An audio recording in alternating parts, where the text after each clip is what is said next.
안녕하세요. 사연에 빠진 아의 DJ 민영입니다. 오늘 사연자님은 어리고 뭘 몰라서 하는 실수에 일일이 대꾸하고 싶지 않아 참고 참다가 결국은 폭발하고 말았다는데요. 과연 어떤 사연인지 들어보겠습니다. 오늘도 두 가지 사연 준비되어 있는데요. 끝까지 들어주실 거죠? 그럼 바로 시작할게요. 구독과 좋아요 잊지 말고 꾹 눌러주세요. 안녕하세요. 저는 40대 유부녀입니다. 저는 결혼한 지 벌써 10년 차 주부예요. 결혼 전에는 결혼 10년 차라고 하면 굉장히 긴 시간이라고 생각했는데 막상 제가 결혼하고 애 둘 낳고 살다 보니 10년 금방 가더군요. 엊그제까지만 해도 풋풋한 대학생이었던 것 같은데 어느새 저도 아줌마가 되어 있었어요. 저는 삼형제의 장남과 결혼해 맏며느리입니다. 풋풋했던 대학생 시절에는 한 번도 제가 맏며느리가 될 거라고는 상상도 못 해봤었는데 어쩌다 보니 맏며느리가 되어 있더군요. 남편과 저는 운명처럼 만났어요. 제가 전문대를 나와서 취직을 못하고 전전하다가 우연한 기회로 아르바이트로 들어가게 된 스튜디오에서 남편을 만나게 됐습니다. 남편이 중요한 면접이 있어서 증명사진을 찍으러 스튜디오에 왔다가 우연히 만나게 됐어요. 당시에 제가 다니던 스튜디오가 강남에 있었는데 그 스튜디오에서 면접 사진을 찍으면 면접에 꼭 붙는다는 소문이 있었어요. 덕분에 손님이 많았습니다. 그러다 보니 증명사진도 나오는 데까지 꼬박 이틀씩 걸렸어요. 그런데도 손님이 미어 터졌습니다. 당시에 남편은 면접이 바로 다음 날이라 사진이 급하게 필요했던 것 같아요. 제가 내일 저녁은 되어야 사진이 나온다고 하자 당황해서 어쩔 줄 몰라 하더군요. 꼭 오늘 저녁까지 필요하다고 했어요. 사진을 인쇄하는 일이야 제가 하는 일도 아니다 보니 저에게 권한이 없어서 도와줄 수 없었는데도 남편은 제게 사정을 했어요. 시간이 몇 시든 늦어도 상관없으니까 제발 오늘 밤까지 어떻게 안 될까요? 비용을 더 내서라도 꼭 오늘 나와야 해요. 정말 중요한 면접이라서 그러는데 꼭 좀 부탁드릴게요. 오늘 밤까지 해달라고 부탁은 해보겠지만 장담은 못 드려요. 나오는 대로 연락은 드릴게요. 당시에 저도 취직 준비하느라 매일 힘들었던 때인데다가 저와 나이도 비슷해 보이니 그때 남편 표정이 얼마나 진지하고 간절한지 저도 100% 공감을 했습니다. 그러다 보니 저도 모르게 마음이 동해서 사진이 나오기까지 스튜디오에서 기다리다가 사진이 나오자마자 정말 바로 연락을 해줬습니다. 남편은 늦게라도 연락을 준 저에게 고맙다면서 꼭 보답하고 싶다고 했어요. 저도 그런 남편이 싫지 않아 남편의 이야기에 그러자고 덥석 대답을 해버렸습니다. 얼마 뒤 남편이 스튜디오까지 찾아왔어요. 남편은 저희 스튜디오에서 찍은 사진으로 대기업에 입사했대요. 남편은 고맙다면서 저에게 인사를 했습니다. 그러고는 저에게 밥을 사겠다고 했어요. 그날의 인연으로 저와 남편은 결혼까지 이어지게 됐습니다. 그때까지만 해도 제가 남편과 결혼해서 아이를 둘 시간에 낳게 될 줄은 꿈에도 몰랐어요. 사실 저는 남편과 결혼 전까지 아이 생각은 일절 해본 적도 없었습니다. 아예 애를 낳지 않겠다는 게 아니라 제가 임신해서 아이를 낳아 키운다는 걸 상상해 본 적이 없었어요. 그런데 결혼 날짜를 잡고 결혼 준비를 하다 보니 시부모님께서 굉장히 보수적이고 특이한 분들이라는 걸 알게 됐어요. 결혼식도 올리기 전부터 제가 결혼 이후 며느리로서 어떻게 살아야 하는지 마음대로 정해주시는데 기가 막혔습니다. 사실 내가 요즘 세상에 4년째도 못 나온 며느리 보게 될 거라고는 생각해 본 적이 없어서 처음 새하기 네가 저 문대 나왔다고 들었을 땐 썩 마음이 좋지 않았다. 근데 내가 또 그렇게 학벌에만 목을 매는 속물 같은 사람은 아니야. 나도 시골 출신인데다가 초졸인데 서울 올라와서 이 정도로 성공했거든. 그래도 큰애 말이 네가 다니는 직장이 튼튼하다고 하니 내가 그 정도에서 만족하기로 했다. 결혼식 날짜를 잡고 인사를 드리러 갔을 때 시아버지께서는 저를 앞에다가 두고 전문대를 나온 건 마음에 안 들지만 직장이 탄탄하니 그거로 됐다고 하셨어요. 그러면서 과거의 일들을 장황하게 늘어놓으시는 시부모님, 두 분이 얼마나 열심히 살아서 그 자리까지 왔는지 끝도 없이 이야기하셨어요. 나랑 너희 시어머니 될 이 사람은 둘 다 10원 한 푼 없이 홀몸으로 서울에 올라와서 지금까지 악착같이 살아서 이 정도로 누리고 사는 거다. 그러니까 너희도 우리가 살아온 대로 쉬지 않고 부지런하게 살아야 한다. 그 정도만 지켜주면 나도 새하게 너를 우리 집 맏며느리로 인정하고 대해줄 테니 그런 줄 알고. 너희 시아버지가 거창하게 이야기해서 그렇지 사실 별거 없어.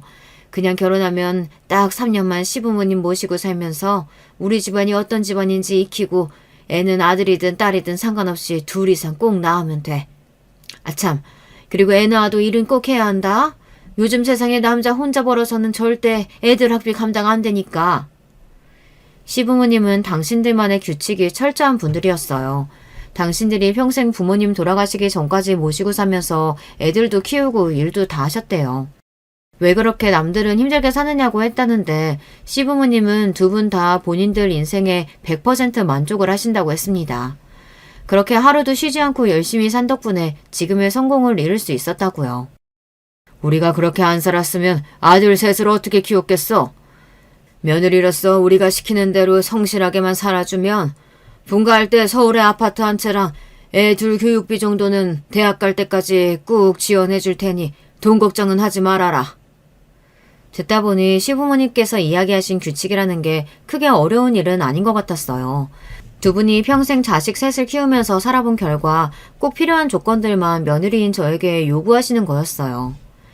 내가 살아보니까 아무리 부부라도 서로 지켜야 할 선은 지키면서 살아야 안 싸우고 행복하게 사는 거야. 시부모든 장인 장모든 서로 비교하지 말고 존경하는 마음으로 모셔야 부부가 싸울 일이 없는 거고, 여자도 애 낳는다고 집에서 애만 보고 있으면 절로 심란해져서 괜히 남자 바가지 긁게 돼 있어. 우리가 말하는 것들은 다 너희 위에서 하는 이야기니까 기분 나쁘게 생각하지 말고 시키는 대로 해라. 저도 그때는 아직 어려서 온전히 시부모님의 마음을 이해하지 못했지만 나중에 자식들을 낳고 나니 시부모님이 하셨던 말씀이 무슨 소리인지 이해할 수 있었습니다. 부부가 온전히 서로를 이해하면서 살려면 서로의 부모도 공경하고 각자의 생활도 존중해야 한다는 이야기였죠. 시어머니는 종로에서 크게 한복집을 운영하시고 시아버지는 금은방을 운영하고 계셨어요. 결혼 전까지만 해도 두 분 다 오랫동안 장사를 하신 분들 정도로만 알았는데 결혼하고 보니 그게 다가 아니더군요. 알고 보니 금은방과 한복집이 있는 건물이 다 시부모님 건물이었어요. 두 분 다 젊어서부터 열심히 일해서 그 비싼 종로 땅에 건물을 2개나 가지고 계시더라고요. 처음엔 시부모님께서 하시는 말씀이 다 너무 뜬구름 잡는 이야기인 것 같아 이해가 되지 않았었는데요. 시부모님이 이뤄내신 것들을 점차 알게 되니 왜 그렇게 자식들에게까지 빡빡한 규칙들을 강요하시는지 알겠더라고요. 금은방이랑 한복집은 노년의 취미로 한다고밖에 생각할 수 없었어요. 건물 2채에서 나오는 월세가 어마어마하더라고요. 시부모님은 그 비싼 동네에 100평대의 주택에 사시면서 나중에 아들들이 결혼하면 주려고 투자해둔 재건축 아파트가 2채나 있으시더라고요. 저희 친정 부모님은 두 분 다 성실하게 직장 생활만 하시던 분들이라 서울에 아파트도 하나 간신히 사셨는데 비슷한 연령대의 시부모님께서는 건물도 있고 경제적으로 여유가 있으시니 사시는 환경이 전혀 다르더라고요. 저도 처음 시부모님을 만났을 때는 좀 유난한 분들인 것 같아 어렵고 불편했었는데요. 막상 결혼해서 한 집에서 살아보니 불편한 것보다 좋은 게 더 많았습니다. 특히나 저희 시아버지는 굉장히 합리적인 분이세요. 결혼하기 전에 본인이 직접 이야기하신 것처럼 시부모님이 정하신 규칙대로만 잘 지키면 뭐든 다 지원해 주시더라고요. 처음 결혼했을 때 놀랐던 게 며느리로서 제가 할 일이 별로 없었다는 거예요. 사실 결혼 전 시부모님께서 결혼하면 무조건 3년 동안 합가를 해서 시댁 분위기를 익혀야 한다고 하길래 걱정이 많았습니다. 며느리를 얼마나 부려먹으려고 3년이나 데리고 있으려고 하나 했는데 제가 잘못 생각했더라고요. 막상 시댁에 들어가 보니 제가 할 일이 별로 없었어요. 집도 2층으로 분리되어 있어서 저랑 남편이 2층을 사용했고 시부모님과 시동생들이 1층을 썼어요. 더군다나 집안일을 해주시는 이모님이 일주일에 3일 정도 와주셔서 집안일도 제가 신경 쓸 게 없었습니다. 시부모님과 같이 살면서 시부모님께서 저에게 요구하신 내용은 별거 없었어요. 출근 전 아침 식사는 무조건 내려와서 온 가족이 같이 먹는 것과 출퇴근 외에 외출할 경우만 시어머니에게 이야기하면 됐어요. 그 외에는 남편하고 둘이 외식을 하든 친정에 가든 시부모님이 전혀 신경을 쓰시지 않았습니다. 두 분 다 평소에 모임도 많고 하시는 일도 많아서 집에 계시지 않았어요. 저는 시부모님과 함께 사는데도 생각한 것보다 힘든 점이 없어 오히려 더 놀라웠습니다. 굳이 딱 한 가지 힘든 점을 꼽으라면 집안 행사였어요. 시부모님이 오랫동안 가게를 하기도 했고 워낙 사람을 좋아하시는 분들이라 주변에 아는 분들이 많았어요. 그러다 보니 매일 저녁이면 집에 손님들이 항상 있었습니다. 그럴 때면 며느리로서 2층에 올라가 아무것도 안 하고 있을 순 없다 보니 저도 내려가서 시어머니를 도와 손님들을 챙겼습니다. 피곤할 텐데 안 내려와도 돼. 올라가서 쉬어. 시어머니야 신경 쓰지 말고 올라가서 쉬라고 했지만 저는 그게 쉽지 않았어요. 제가 어릴 때부터 할머니, 할아버지랑 오랫동안 같이 살아서 예절 교육을 좀 엄하게 받았거든요. 어른들이 일하는데 젊은 사람이 쉰다는 건 제게 용납이 안 되는 일이었습니다. 더군다나 제가 내려와서 손님들과 어울리는 걸 시아버지께서 좋아하셨어요. 우리 며느리도 하루 종일 밖에서 일하느라 힘들었을 텐데 이리 와서 한잔해. 시아버지께서는 워낙 술을 좋아하시는데 시동생들하고 남편은 술을 한 잔도 못해요. 시어머니도 마찬가지고요. 그런데 제가 술을 좀 할 줄 압니다.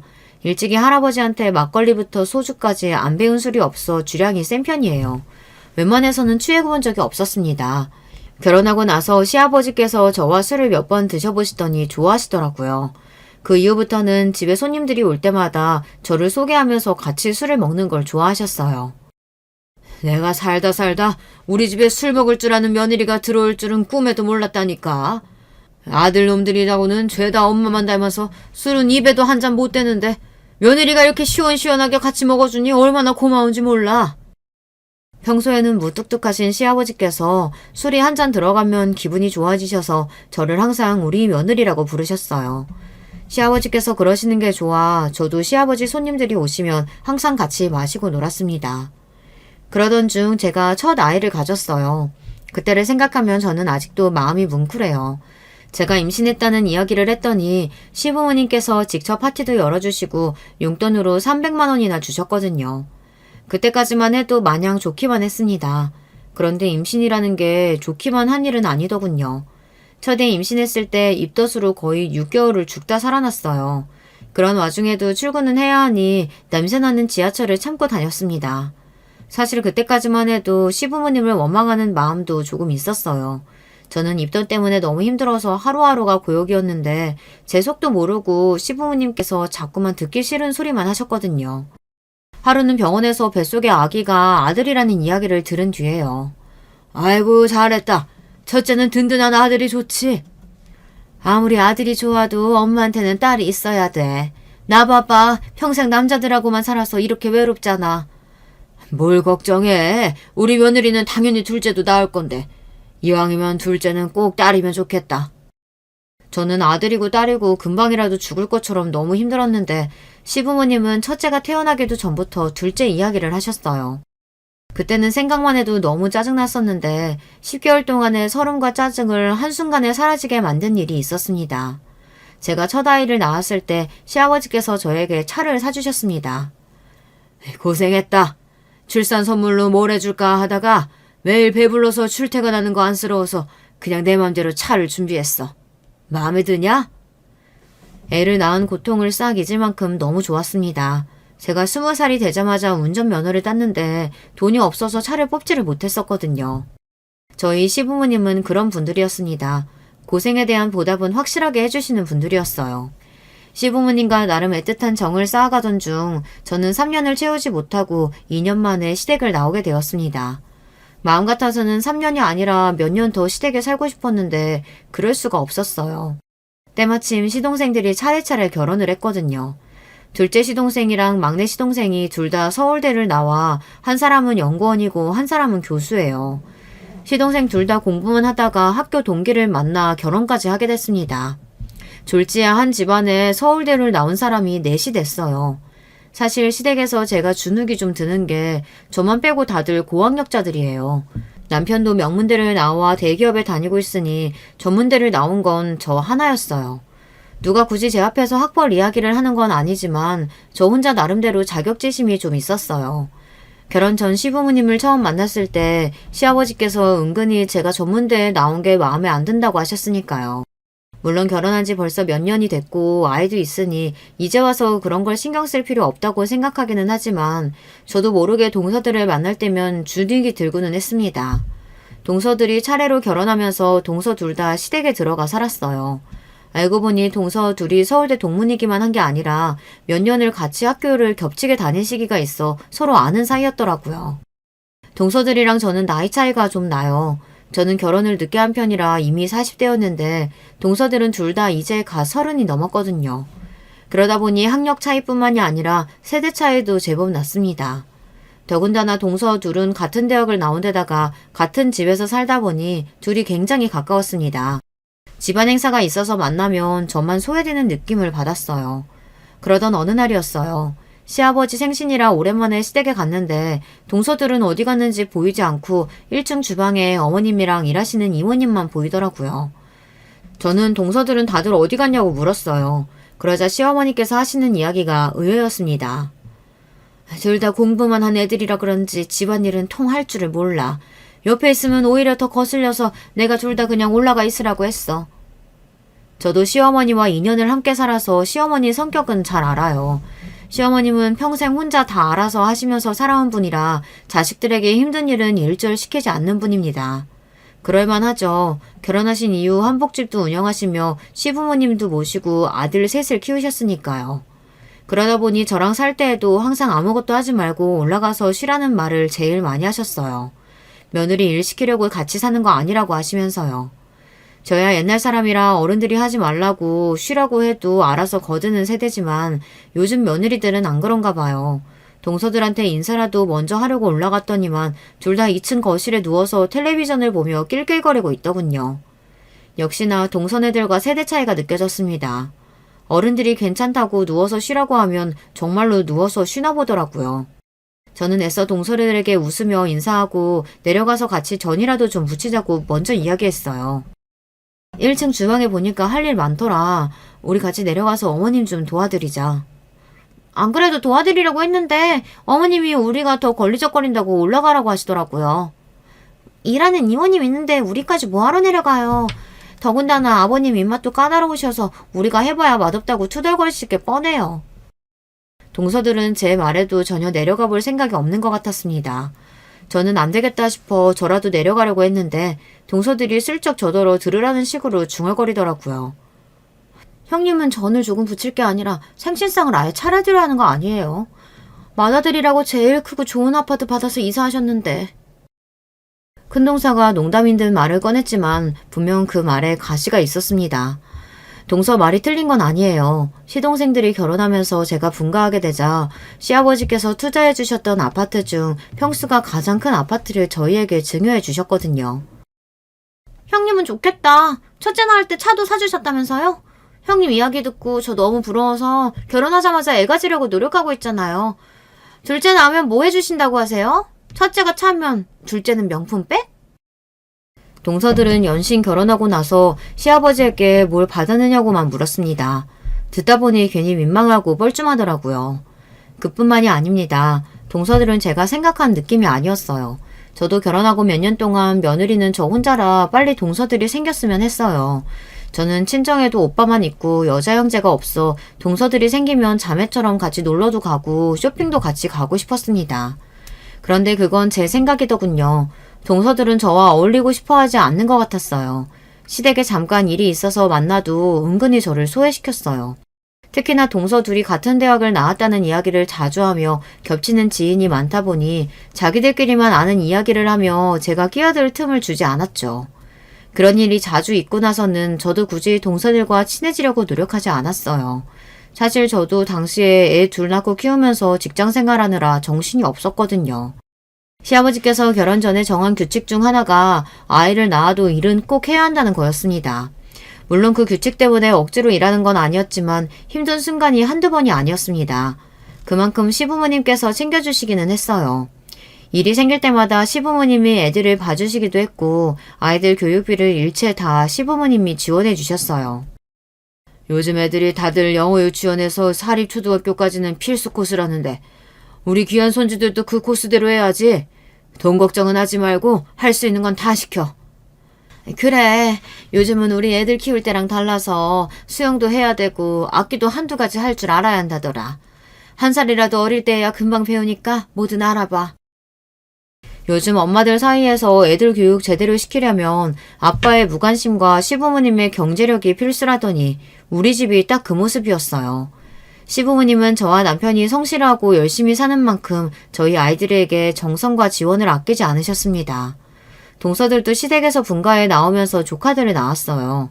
그런데 당시에 저한테 문제가 좀 있었습니다. 제가 둘째 낳고 몸이 좀 안 좋아서 갑상선에 간단한 수술을 좀 했어요. 그때 남편이 아무래도 걱정이 됐는지 일을 좀 쉬라고 해서 애들 낳고 처음으로 회사에 육아휴직을 내고 조금 쉬었습니다. 당시에 시부모님도 걱정을 많이 하셨어요. 그러시면서 저에게 직장생활 말고 다른 일을 해보고 싶은 게 없냐고 하셨어요. 내가 지금까지 큰애 너를 보다 보니까 성실하고 성격도 좋은 게 장사하면 잘할 것 같다. 지금이야 몸도 아직 회복 덜 됐으니까 몸 좀 회복되면 하고 싶은 거 찾아봐. 내가 도와줄게. 직장 다니는 거 말고는 생각해 본 적이 없었는데 아버님께서 그렇게 말씀해 주시니 저도 애들 아빠랑 한번 상의해 볼게요. 그래. 애들도 이제 제법 컸는데 언제까지 남의 밑에서 일만 할 거야? 푹 쉬면서 천천히 생각해 봐라. 시아버지의 제안에 저는 사실 놀랐습니다. 시부모님께서 아이 키우면서 엄마가 행복하려면 엄마도 자기 일이 있어야 한다고 항상 말씀하시기는 했지만 이 정도로 저를 생각해 주시는지는 몰랐어요. 그런데 그때 옆에 있던 동서들이 시아버지의 말씀에 입술을 삐죽이더니만 말을 끼어들였어요. 어머 아버님, 저도 동서랑 둘이 학원 차리고 싶다고 저번부터 말씀드렸잖아요. 동네에 딱 좋은 자리 있다고. 근데 왜 갑자기 형님만 하고 싶은 거 해준다고 하세요? 시아버님의 제안도 뜬금없었지만 큰동서의 말이 이해가 되질 않았습니다. 자식들이 일이 생길 때마다 시부모님이 지원해 주시는 게 당연한 일은 아닌데 시아버지께서 제가 조금 힘들다고 바로 도와주시겠다고 하시니 저는 사실 조금 부담됐어요. 그런 와중에 동사는 조카들을 낳은 이후부터 줄곧 시아버지께 학원을 차리고 싶다고 졸랐었나 보더라고요. 동서 둘 다 그 좋은 학벌을 가지고 제대로 된 직장 생활을 잘 못했어요. 대학 졸업하고 나서는 둘 다 대기업에 다녔었다는데 결혼할 당시에는 동기들과 창업 준비만 하다 무산되고 결혼하고 나서 둘 다 동네의 작은 학원에서 애들 수학을 가르쳤어요. 그것도 하기 싫은데 둘 다 억지로 다닌 거예요.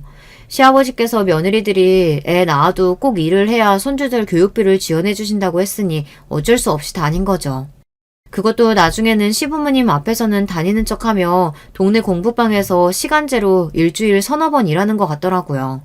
그 사실을 진작부터 알았어도 저는 굳이 시부모님께 말씀드리지 않았어요. 저야 직장 다니는 게 좋아서 악착같이 버틴 거지만 동서들 생각은 다를 수 있으니까요. 저나 동서나 애 키우면서 학원에서 일하기 너무 힘들어요. 우리 학벌에 월급도 너무 적고요. 이럴 바에야 차라리 저랑 동서랑 둘이 학원 운영하면 서로 애들도 같이 키워주면서 하고 너무 좋을 것 같은데 아버님이 좀 도와주시면 안 돼요? 저랑 형님이랑 둘이 워낙 잘 맞아서 같이 운영하면 학원은 100% 성공할 거예요. 서울대 출신 강사가 둘이나 있는데 동네 엄마들 모으는 거야 일도 아니죠. 동서들은 겪으면 겪을수록 참 신기해요. 아마도 둘 다 서울대라는 훌륭한 간판을 믿고 살아오다 보니 세상에 무서운 게 없어서 그런 거겠지만 시부모님 앞에서 당당하게 본인들이 원하는 걸 요구하는 걸 보면 저는 너무 신기했어요. 둘 다 능력 있는 거야 내가 잘 알지. 근데 사업은 다른 영역이다. 둘 다 공부하는 것 말고 따로 제대로 직장생활도 몇 년 안 했는데 학원 차리기엔 일러. 정학원이 하고 싶은 거면 둘 다 제대로 된 학원에서 몇 년 경험해보고 그때 돼서 자신 있으면 다시 이야기해. 가능성이 있겠다 싶으면 도와줄 테니까. 시아버지는 철저한 비즈니스맨이에요. 자식이라고 무턱대고 지원을 아끼지 않는 분이 아닙니다. 당신이 투자할 만한 가치가 있어야 먼저 이야기를 하시더라고요. 그날 동서들이 아무래도 기분이 나빴나 봐요. 제가 수술받고 아파서 우리 집에 다들 문병을 온 거였는데 시아버지께서 동서들 학원 이야기는 거절하시고 저더러 하고 싶은 일이 있으면 생각해보라고 한 게 빈정이 상했는지 어른스럽지 못하게 굳이 제 큰아들에게 안 해도 될 막말을 했나 보더라고요. 당시에 아들이 초등학생이었는데 방에서 수학 숙제를 하고 있었어요. 그런데 작은 동서가 제 아들을 도와준다고 하며 문제집을 들춰봤나 보더라고요. 잠시 뒤 동서랑 시부모님이 돌아가시고 나서 아들이 저에게 뜬금없는 질문을 했어요. 엄마, 공부는 유전이라는데 엄마가 전문대 나왔으니까 나도 백날 해봐야 소용없는 거야? 아무리 해도 좋은 대학 못 가? 저는 기가 차서 도대체 그런 소리를 어디서 들었느냐고 물었습니다. 그러자 아들이 우물쭈물 하더니 작은 엄마가 그랬다고 그러더라고요. 저는 아들이 작은 엄마라고 하길래 당연히 작은 동서가 그런 줄 알고 곧장 바로 작은 동서에게 전화해서 지랄을 했어요. 동서가 내 아들한테 그런 소리를 했냐고요. 그러자 동서는 본인이 그런 적 없다고 딱 잡아댔습니다. 제가 설마 조카한테 그런 소리를 했겠어요? 형님은 도대체 저를 어떻게 생각하시는 거예요? 동서가 너무 아니라고 우기니 저도 더는 할 말이 없었습니다. 애초에 동서들이랑 잘 맞지 않았지만 그날 이후 확실히 알았어요. 저와 동서들은 도저히 가까워질래야 가까워질 수 없다는 걸요. 동서들이 서울대를 나왔다는 거야 익히 들어서 알고 있었지만 그렇다고 그게 제가 동서들 앞에서 기죽을 일은 아니었어요. 서울대만 나오면 뭐래요. 직장 생활이라고는 제대로 해본 적 없이 결혼해서 애들 낳고 일하기 싫어서 동네 공부방에서 애들 가르치면서 아르바이트비나 벌고 있는데요. 그것도 하기 싫은 거 혹여나 시부모님께 혼날까봐 억지로 하는 거예요. 시부모님은 젊을 때는 여자든 남자든 무슨 일이 있어도 많이 벌든 적게 벌든 일을 해야 한다고 생각하시는 분들이라 며느리들도 일을 안 하면 일절 손주들 교육비를 지원해주지 않겠다고 하셨거든요. 동서들이 시부모님께 지원받기 위해 대충 일하는 척만 하고 있다는 걸 저는 알고 있었어요. 조카들이 한 번씩 이야기하는 걸 들어보면 동서 둘 다 일도 하다가 말다가 하는 것 같더라고요. 동서들이 일을 하든 말든 사실 저하고는 상관없습니다. 저야 시부모님이 하시는 이야기가 다 맞는 말이라고 생각했지만 동서들은 다르게 생각할 수도 있잖아요. 각자 알아서 사정에 따라 하면 되는 거라고 생각해요. 하지만 동서들 하는 짓이 자꾸만 제게 거슬리는 건 바로 저를 무시하는 행동들 때문에 그래요.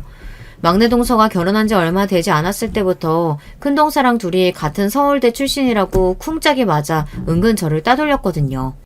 같이 있을 때 할 이야기도 많은데 꼭 자기들끼리만 아는 학교 이야기를 하고 교수님 이야기를 했어요. 저는 전혀 모르는 이야기들이다 보니 끼어들 수도 없는데 말이죠. 그럴 때면 꼭 마지막엔 저를 생각해주는 척해요. 어머, 또 저희들끼리 신나서 떠들어버렸네요. 죄송해요. 학교 이야기만 나오면 워낙 할 얘기가 많아서 끝이 없네요. 괜찮아. 동서들이 같은 학교 나왔으니 얼마나 신기하고 재밌겠어. 나는 괜찮으니까 편하게들 이야기해. 그럴 때마다 저는 애써 아무렇지 않은 척 쿨하게 대답하곤 했지만 마음속으로는 기분이 나쁠 때가 한두 번이 아니었어요. 그냥 자기들끼리 학교 이야기나 하고 교수들 이야기나 하는 정도면 저도 그냥 웃어 넘기고 말죠. 그런데 꼭 대학 이야기가 나오면 결국엔 전문대를 나온 저를 무시하는 말을 하곤 했어요. 저는 전문대 나온 사람들 보면 사실 이해가 안 됐어요. 어차피 전문대는 개나 소나 다 가는 대학인데 그럴 바엔 차라리 그냥 대학 안 나오고 고졸로 바로 취직하는 게 시간 낭비도 안 하고 더 나은 거 아닌가 해서요. 맞아. 어차피 나오나마나 한 학교에 비싼 등록금까지 내고 뭐하러 다니는지 몰라. 그냥 똥통 정문대 출신으로 바로 취직하기 무서우니까 뭐 돈이라도 내고 놀러 다니는 거 아니겠어? 공부만 한 사람들이라 그런지 동서들이 말하는 걸 보면 가끔 너무 배려심이라고는 없이 이야기할 때가 있었어요. 전문대를 나온 제가 버젓이 옆에 있는데도 아랑곳하지 않고 마치 서울에 있는 4년대 대학만 진짜 대학이고 나머지는 대학도 아닌 것처럼 무시하곤 했어요. 처음에는 저도 그러려니 넘어갔어요. 제가 공부 안 해서 별 볼 일 없는 전문대를 나온 것도 사실이고 동서들이 서울대를 나온 게 대단한 것도 사실이니까요. 그런 와중에 동서들이 결국은 선을 넘고야 말았습니다.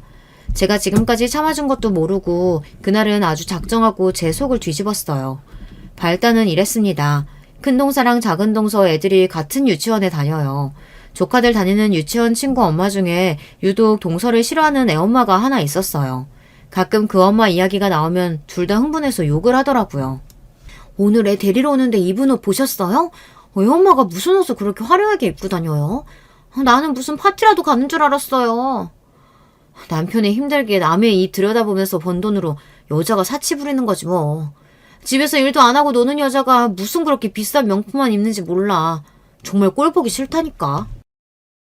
저야 모르는 사람이니 옆에서 듣고만 있었지만 잠깐 들어도 동서들이 왜 그렇게 싫어하는지 알겠더군요.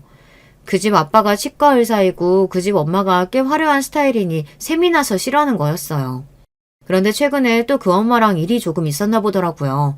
하필이면 그 집 애랑 큰동선의 조카랑 생일이 똑같아서 같은 날 생일 파티를 잡았답니다. 그런데 그 의사 아빠네 집 애가 동네에서 비싸기로 유명한 고급 식당 룸을 빌려 애들을 초대했다네요. 동선에는 그냥 동네 작은 키즈 카페를 빌려 하기로 했는데 서로 친구들이 겹치다 보니 다들 큰동서 조카 생일 파티가 아니라 의사 남편을 둔 집 아이 생일 파티에 가겠다고 했나 봐요. 그 일로 실망한 조카가 집에 와서 매일 울었나 봐요. 준서도 이유리 생일 파티 간다고 하고 오세연도 이유리 생일 파티 간대. 거기가 식당도 더 크고 좋다고. 이러다가 내 생일 파티 아무도 안 오는 거 아니야? 하나밖에 없는 애가 속이 상해서 눈물을 펑펑 쏟으니 큰 동서가 많이 당황했나 봐요. 동서는 곧바로 그 유리 엄마라는 사람에게 연락했답니다. 그러고는 따지듯 물었대요. 꼭 같은 날 생일 파티를 해야 하는 거냐고요. 우리 주아가 먼저 그날 생일 파티 한다고 애들한테 초대장 다 보내놨는데 갑자기 우리가 같은 날 생일 파티 한다고 해버리는 바람에 친구들까지 곤란한가 봐요. 우리가 먼저 이야기한 거니까 유리네가 날짜 바꾸는 거 어때요? 동서 성격에 많이 참고 이야기하는 걸 거예요. 평소 성격 같으면 왜 굳이 같은 날 예약했느냐고 난리를 쳤을 수도 있는데 그래도 자식 일이 엮여 있으니 막말은 하지 말아야지 싶어나 보더라고요. 그런데 상대방 엄마도 보통이 아닌지 동서의 말에 코웃음을 쳤답니다. 주아 엄마 되게 웃긴다. 누가 먼저 이야기한 게 뭐가 중요해요? 애들 생일 파티인데 친구들이 서로 가고 싶은 파티에 알아서 가는 거지. 우리 유리 생일 파티하는 식당은 워낙 예약하기 힘든 식당이라 이제 와서 날짜 못 바꿔. 굳이 같은 날짜라 의식되면 주한애가 날짜 바꾸면 되잖아요. 그 집 엄마가 잘난 척하며 꿈쩍도 안 하자 동서가 기분이 상했나 봐요. 그 일을 작은 동서와 제 앞에서 이야기를 하며 혼자 흥분해서 아무 말이나 막 하더라고요. 귀엽했네. 결혼 전까지 이름도 없는 전문대 나와서 피부과에서 상담이나 했다더니만 의사 남편 좀 잘 만났다고 잘난 척하는데 정말 재수없어서 봐줄 수가 없더라니까. 그래서 괜히 사람 볼 때 학벌 보는 게 아니라니까요. 배운 게 없으니까 자기 자식 일에 창피한 줄도 모르고 그렇게 자기 말이 맞다고 우기는 거죠. 그 여자 분명히 일부러 주아랑 같은 날로 잡았을 거예요. 원래 평소에도 형님이 자기 남편이랑 같은 서울대 나왔다고 되게 의식하고 그랬잖아요.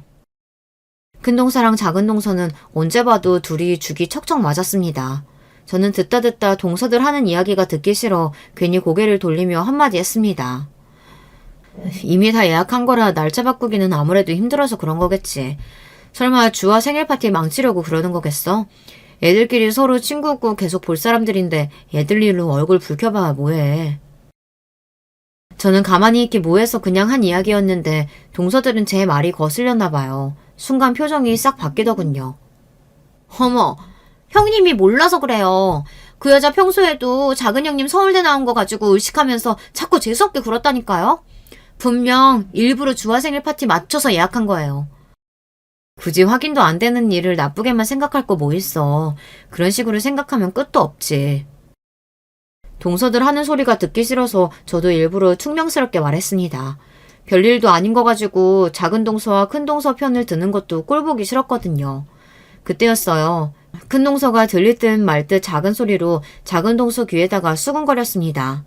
제 앞에서 둘이 귓속말 하는 것도 기분 나쁜데 굳이 또 그 말이 제 귀에도 어렴풋이 들렸어요. 누가 똑같은 똥통 전문대 출신 아니랄까봐 편드는 거야 뭐야. 역시 무식한 것들은 다 뒤져야 한다니까. 순간 동서의 말에 저도 모르게 얼굴이 뜨겁게 붉어졌습니다. 아무리 화가 나도 할 말 못할 말이 있지 명색이 손윗사람인 저에게 어떻게 저런 소리까지 할 수 있는 건지 모르겠어요. 저도 웬만하면 넘어가 주겠는데 동서가 하는 짓이 너무 기가 막히다 보니 그냥 넘어갈 수 없더라고요. 동서, 말이 너무 심한 거 아니야? 설마 지금 나들이라고 하는 소리 아니지? 어머, 형님이야말로 아까부터 왜 그러세요? 형님은 잘 알지도 못하는 유리 엄마 이야기하는데 괜히 제발저라서 그러시는 거예요? 동서는 참 영악합니다. 제가 어떻게 하면 화가 나고 어떻게 하면 말도 못하고 바보처럼 넘어가는지 누구보다 잘 알고 있었어요. 분명 똥통 전문대 어쩌고 하는 걸 제가 똑똑히 들었는데도 아무 말 안 한 척 내숭을 떨고 있더라고요. 저도 웬만하면 동서들과 잘 지내고 싶었습니다. 제가 나이도 제일 많고 윗사람이기도 하니 어린 동서들이 철없이 하는 소리에 동요하지 않으려고 했어요. 그런데 동서들 하는 짓이 너무 얄미워서 더는 못 참아주겠더군요. 저는 그대로 자리에서 일어나 거실로 나갔습니다. 그러고는 거실에서 과일을 드시고 계시는 시아버지에게 갔습니다. 아버님, 드릴 말씀이 있는데요. 동서들이 글쎄 제 앞에서 배우지도 못한 무식한 것들은 다 뒤져야 한다고 하네요. 제가 이런 소리까지 듣고 동서들을 존중하고 배려해야 할까요? 시아버지께서 평소 가족 간의 화목을 중시하시는 만큼 항상 저희에게 당부하시는 말씀이 있어요. 서로 생판남이었다가 사랑으로 가족이 된 사이이니 누구보다 서로를 존중하고 배려해야 한다고요. 그래서 저도 동서들에게 기분 나쁜 게 있어도 굳이 티내지 않고 지금까지 잘 참고 넘겼습니다. 그런데 이제 더는 참지 못할 것 같아요. 제가 매일 참고만 있으니 바보인 줄 아는 건지 본때를 보여줘야 할 때인 것 같습니다. 그래서 시아버지에게 이야기한 거예요. 동서들이 누구를 가장 무서워하나 생각해보니 아무리 생각해도 시아버지밖에 떠오르지 않았습니다. 이게 다 무슨 소리야? 네 동서들이 너한테 그런 소리를 했다는 거야? 제 말에 거실에 있던 시아버님은 물론이고 남편과 시동생들도 놀라서 눈이 다 휘둥그레졌어요. 그때였습니다. 시아버지께서 잔뜩 격앙된 얼굴로 자리에서 벌떡 일어나셨어요.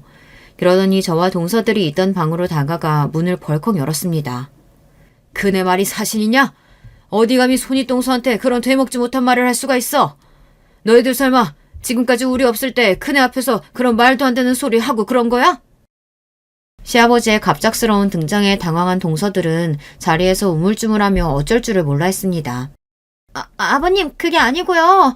저희가 형님한테 한 이야기가 아닌데 아무래도 형님이 오해하신 것 같아요. 네, 맞아요. 형님한테 한 이야기가 아니라 제가 아는 사람 중에 점원대 나온 사람이 있어서 그 사람 이야기한 거예요. 동서들은 변명이랍시고 둘 다 어리바리하게 웅얼거렸어요. 동서 둘이 또 쿵짝에 맞아 제가 잘못 들은 거라는 식으로 이야기를 하니 열이 확 오르더군요. 이제 하다하다 사람을 바보 취급하는 거야? 내가 그런 것도 구분 못하고 아버님한테 말씀드린 거겠어? 그 순간 시아버지께서 생각지도 못한 행동을 하셨어요. 인상을 잔뜩 구기시더니 동서들을 향해 혀를 끌끌 찼어요. 얼씨구, 그걸 말이라고 하니? 너희들이 서울대 좀 나왔다고 세상이 다 만만한가 본데 전문대 나온 게 뭐 어때서? 그네가 전문대 나왔어도 며느리 셋 중에 자기 밥벌이 해는 애는 그네밖에 없어. 자기를 착실하게 하면서 애들도 얼마나 똑똑하게 잘 키웠냐? 너희들은 그 좋은 대학 나와서 하는 일도 없이 나한테 생활비 받았으면서 뭐가 잘났다고 잘난 척이야? 아버님 오해하신 거예요. 저희 정말 형님한테 그런 일들로 그런 거 아니에요. 내가 너희를 하루 이틀 보냐? 내가 말을 안 해서 그렇지. 너희들이 서울대 나왔다고 은근슬쩍 큰애 무시하는 거 나도 느낀 거 한두 번이 아니다. 저도 사실 조금 놀랐어요. 시아버지께서 저를 예뻐하시는 줄은 알고 있었지만 동서들 앞에서 대놓고 제 칭찬을 하신 적은 없었거든요. 그런데 제가 열심히 사는 걸 시아버지께서도 알아봐 주신다고 생각하니 너무 기분이 좋더라고요. 여기서 끝이 아니었습니다. 시아버지는 이대로 그냥 넘길 수 없다며 단호하게 이야기하셨어요. 너희처럼 똑똑하고 잘난 며느리들이 시골에서 국민학교 간신히 졸업한 나 같은 시아버지한테 받은 돈으로 자존심 상해서 지금까지 어떻게 살았냐? 앞으로는 무식한 국졸 출신 이 시애비는 아무것도 안 하고 가만히 있으려니까 서울대 나온 너희들이 알아서 벌어서 네 새끼들 키워라. 시아버지는 그 자리에서 앞으로 동서들에게 손주들 교육비로 주시던 생활비를 일절 끊겠다고 하셨어요. 그러자 동서들의 반발이 심했습니다. 아버님 무슨 말씀하시는 거예요? 저는 큰형님한테 학교 이야기 같은 거 한 적 없어요. 작은 형님이 자꾸 큰형님 전문대 나왔다고 무시하시니까 그냥 저는 옆에 가만히 있었던 것뿐이에요. 저는 큰형님 열심히 사시는 거 너무 멋있다고 생각한다니까요. 어머 동서, 지금 뭐 하는 거야? 아버님이 교육비 안 준다니까 곧바로 나한테 덤탱이 씌우는 거야? 맞잖아요. 맨날 큰형님 전문대 나와서 말 안 통한다고 빼고 보자고 그런 것도 형님이잖아요. 그것뿐이에요? 저번에 큰형님 애들 다 큰형님 닮아서 공부 못한다고 애들 앞에서 이야기한 것도 큰형님이었잖아요. 어머, 세상에 믿을 사람 없다더니 내가 말할 때 옆에서 훈수 두고 더한 소리 한 게 누군데 이래. 아버님 계신 데서 내가 다 까발릴까? 동서들은 하다하다 시아버지 앞에서 둘이 싸우고 가관이 아니었습니다. 가만 보면 저런 사람들이 어떻게 우리나라에서 제일 좋은 대학을 나왔나 싶어요. 에휴 시끄러워. 서울대 나면 뭐하냐. 어른이 있든 말든 이렇게 무식한 짓거리를 하는데 나 한 번 뱉은 말은 절대 안 바꾸는 거 알지? 다음 달부터 바로 교육비 지원 없으니까 그런 줄 알아. 시아버지는 한 번 더 단호하게 이야기했습니다. 그러고는 동서들과 시동생들에게 꼴도 보기 싫으니 집으로 돌아가라고 하셨어요. 동서들은 그 와중에도 자기들이 뭘 잘못했는지도 모르고 둘이 티격태격 싸우다가 주방에 계시는 시어머니에게 달려가 도와달라고 애원했어요. 하지만 소용없었습니다. 으이그 너희들 언젠가 그럴 줄 알았다. 그러게 큰애 건드리지 말라 그랬지? 어린 것들이 어디 한참 나이 많은 형님한테 대들기를. 시어머니는 혀를 끌끌 차시며 동서들을 내보냈습니다. 동서들은 가면서도 연신 둘이 서로를 탓하며 미간을 구겼어요. 그 모습에 시동생들까지 화가 나서 그만하라고 호통을 쳤습니다. 그만들 못해? 집안 풍비박산 내놓고 아직도 정신을 못 차리겠어? 왜 나한테 소리 지르고 그래? 시작은 동서가 먼저 했다니까? 이제 어쩔 거야? 동서 때문에 우리 다 나락가게 생겼잖아. 그러게, 형님이야말로 왜 할 말 못하면 구분을 못하고 그러는데요. 그로부터 얼마 뒤 동서들은 저희 가게에 찾아왔어요. 그러더니 한다는 행동이 기가 막혔습니다. 둘 다 의미심장한 표정으로 갑자기 바닥에 무릎을 꿇고 앉더라고요. 그러더니 하는 행동이 여전했어요. 동서 둘이 서로 눈치를 보더니만 어깨를 툭툭 치며 서로 말하라고 티격태격했어요. 형님, 저희가 지금까지 너무 철없이 굴어서 힘드셨죠? 저희가 너무 공부만 하고 살아서 이렇게 세상 물정을 몰라요. 저희가 정말 형님을 무시해서 그랬겠어요? 다 형님이랑 친하게 지내고 싶어서 너무 허물없이 굴다 보니까 그런 거예요. 맞아요. 아버님께서 형님이 저희 용서해주시고 사과 받아주시면 교육비 다시 지원해주신다고 했어요. 그러니까 형님이 아버님께 말 좀 잘해주세요. 제발요. 몇 주 동안 시부모님 때 문지방을 다 달도록 왔다 갔다 하더니만 결국은 저에게 사과하고 교육비 지원을 다시 받겠다고 했다나 봐요. 내가 뭐하러 동서들을 용서해줘? 그날 이후로 동서들 안 보고 사니까 나는 아주 속이 다 시원한데. 그랬습니다. 그날 이후 동서들 얼굴 안 보고 사니 스트레스 받을 일 없어서 속이 다 뻥뻥 뚫리더군요. 제 말에 동서들은 똥 마려운 새끼 강아지 같은 얼굴을 하고 끙끙거렸어요. 저희가 어떻게 해야 마음이 풀리시겠어요? 형님이 시키는 대로 할게요. 동서 뭐해? 가서 우리 화장실 청소라도 하자. 그래요. 형님, 저희가 앞으로 오전에 자주 와서 화장실 청소도 하고 굳은 일은 다 우리 시키세요. 형님이 저희 때문에 상처받으실 만큼 저희가 잘할게요. 동서들의 행동에 저는 기가 차서 코웃음이 다 나왔습니다. 저는 동서들에게 괜한 짓 하지 말고 원래 하던 대로 하라고 했어요. 그날 이후 동서들은 정말 아침마다 와서 가게 화장실 청소를 도와주질 않나, 시키지 않아도 손님들 상대까지 하고 있어요. 그러던 어느 날이었어요. 시아버지께 연락이 왔더라고요. 동서들이 저에게 사과했냐고요. 내가 그 깡시골에서 국민학교 간신히 졸업하고 서울 올라와 별꼴 다 보면서 살았지만 너희 동서들같이 멍청한 애들은 처음 봤다. 도대체 그 머리로 서울대는 어떻게 들어갔는지 몰라. 그러니까 똑똑하고 현명한 큰애, 네가 마음 쓰지 말고 풀어라. 앞으로 내가 네 동서들 단속 확실히 하마. 시아버지께서는 혹여나 제가 상처받아 힘들지는 않은지 자주 전화를 주셨어요. 그러면서 제가 허락하지 않으면 절대 동서들에게 교육비를 지원해주지 않겠다고 하셨어요. 저는 시아버지 덕분에 마음이 한결 가벼워졌습니다. 저도 애들 키우면서 일하느라 정신없어서 동서들이 저에게 무슨 소리를 하든 그냥 항상 참기만 했었어요. 꾹꾹 참기만 하다 시아버지를 통해 이렇게나마 풀고 나니 진작 시아버지께 말씀을 드릴 걸 싶더라고요. 결혼생활 내내 힘들고 외로웠던 순간이 종종 있었는데 이번 일로 내 편이 아예 없는 건 아니구나 라는 거를 깨닫게 됐습니다. 저는 아직도 시아버지와 동서들에게 마음이 풀렸다고 확답하지는 않았어요. 사실 저야 제가 하고 싶어서 열심히 일하는 거지만 일하면서 애들 키우다 보면 힘든 순간이 한두 번이 아니에요. 그럴 때마다 동서들이 더 얄미웠습니다. 동서들은 일도 제대로 안 하면서 시아버지 앞에서는 착실하게 일하는 척하며 교육비만 쏙쏙 받아먹는 게 너무 얄미웠거든요. 이번 기회에 동서들을 잠깐이나마 골탕 먹일 수 있으니 기분이 나쁘지 않았습니다. 진짜 속마음은 어떻든 그래도 동서들이 그동안 저에게 잘못한 걸 조금이나마 안 것 같아 다행인 것 같기도 하고요.